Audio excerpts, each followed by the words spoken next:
Maybe if I can turn to Derek and just also to set the context and the history. Derek, what would your view be on the efficacy of MPOWER as an accelerator of tobacco control as we now look at reset as a potential accelerator of tobacco harm reduction? What are your views on MPOWER? Thanks, Dylan. Well, I think we've got to remember that MPOWER was introduced by Bloomberg Philanthropies, not by WHO initially, as a means to try and codify and take the framework convention and simplify it down to a number of elements. And they came up with 6. And there lies the first problem. The oversimplification misses the need for an integrated approach. It totally ignores one of the most crucial things in tobacco control, funding it. All the financial provisions of the framework convention were scrapped.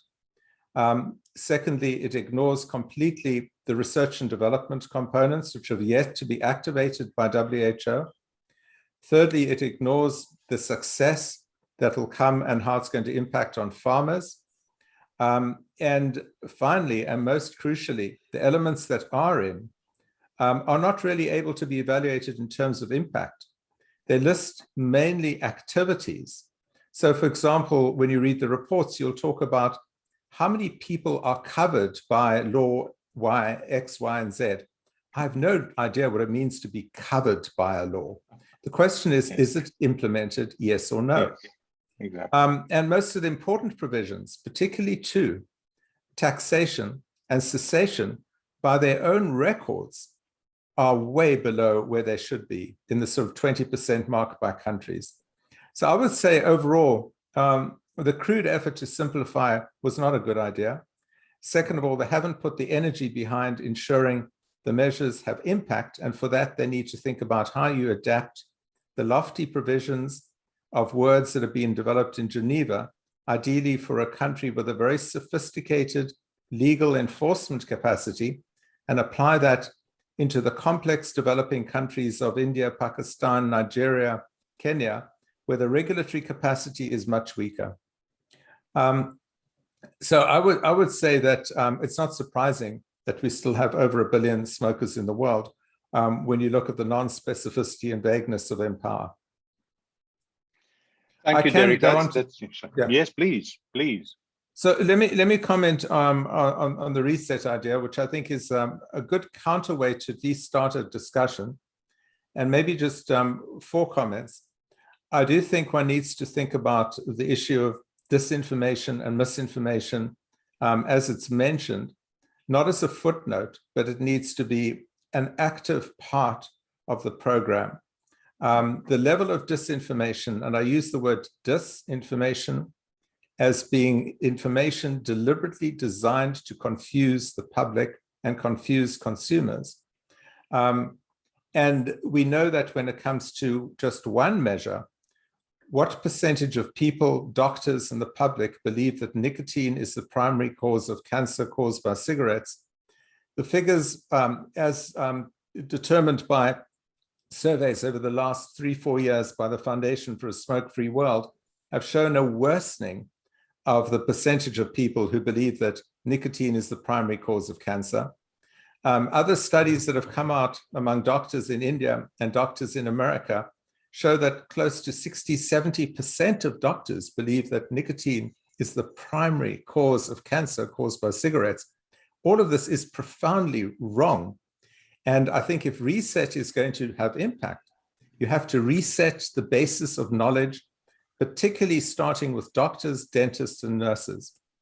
Some other elements I think are important. When I think about risk-based proportionate regulation, I think about the successes we've seen in the world of other dirty legacy industries, the way governments act to make it easier for the desired new products to be used by consumers. So if you want them to buy, switch to solar, you make that cheaper, you make it more effective, you have the regulatory environment in its favor. If you want people to move out of the internal combustion engine, you make the manufacturer's ability to actually produce electric cars easier, and you make it easier for consumers to have access to places to plug their cars in. And so you could go on.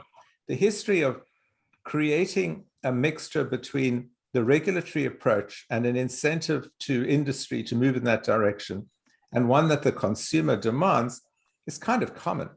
And I think what you're talking about here is exactly what we need.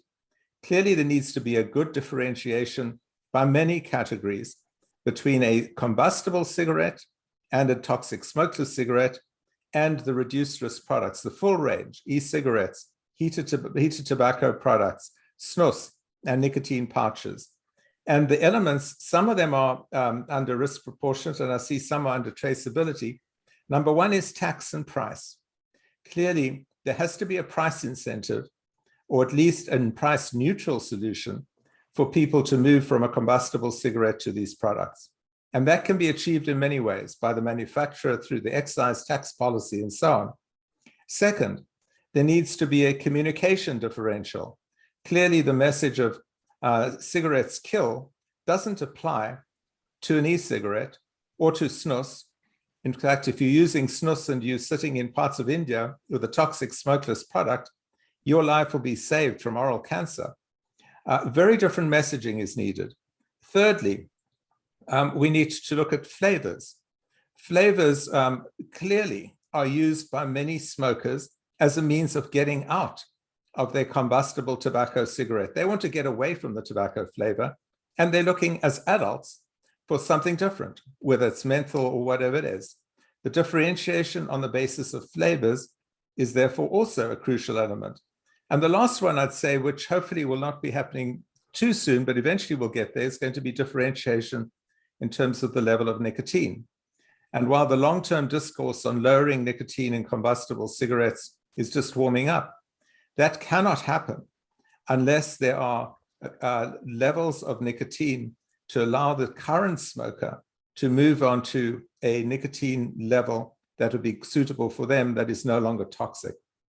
I think the safety point is taken very strongly. And I think it is amazing that we don't actually have acknowledged safety standards.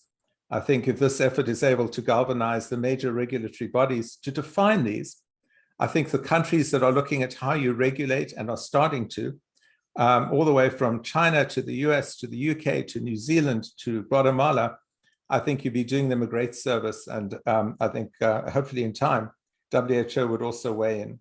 I think ultimately, one of the issues under safety will also be the source of nicotine itself. And I can see the day coming when we will no longer tolerate the use of tobacco-derived nicotine in favor of synthetic nicotine, knowing that you can reduce and remove the contaminants far easier by not starting with them in the first place. And then finally, on traceability, I was really pleased to see that as an element. And I think we'll learn what it's about. But if we had traceability elements in place during the so-called Diwali pandemic of 2019, we would have known pretty rapidly it had nothing to do with these cigarettes and was entirely due to contaminated THC cartridges. And again, saying where do they come from requires traceability.